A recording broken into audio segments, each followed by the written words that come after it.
Cup pulao চালের জন্য আমি ঘি আধা কাপ দিয়ে আধা কাপ মতো পেঁয়াজ দিয়ে ভেজে নিয়েছি। এখন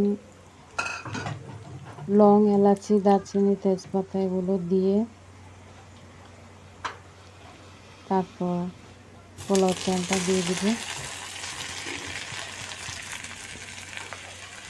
এখানে আমি আদা বাটা ইউজ করি না, যদি আমি এটা সাদা পোলাও রান্না করছি। আদা বাটাটা দিলে একটু ব্রাউন কালার হয়ে যায়, তাই আমি এটা আদা বাটাটা স্কিপ করে দিয়েছি।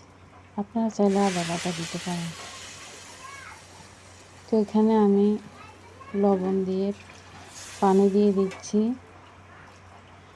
4 কাপ পোলাও চালের জন্য আমি এখানে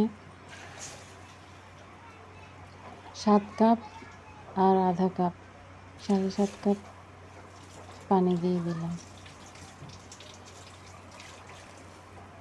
এখানে আপনারা চাইলে ফুটানো পানি দিতে পারেন। এখানে আমি একটু হালকা গরম পানি দিয়েছি, এটা বেশি গরম না।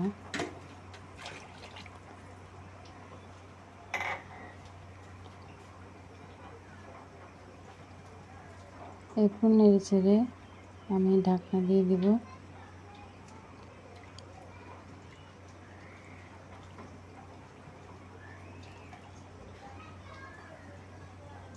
চুলার আঁচটা এই সময় মাঝারি থাকবে, বেশিও না, আবার বেশি দিলেও অসুবিধা নেই, মাঝারি থাকলেও হবে।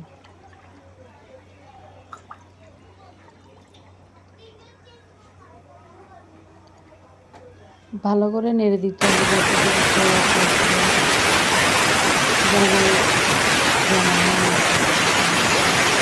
এভাবে ঝরঝরে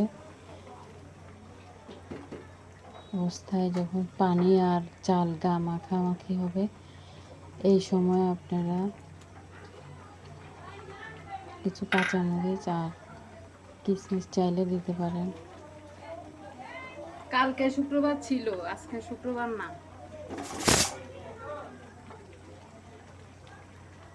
এই সময় ইচ্ছা করলে আপনারা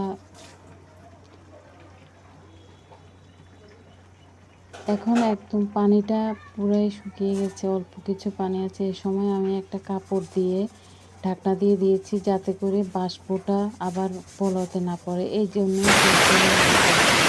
এটা অবশ্যই দিবেন।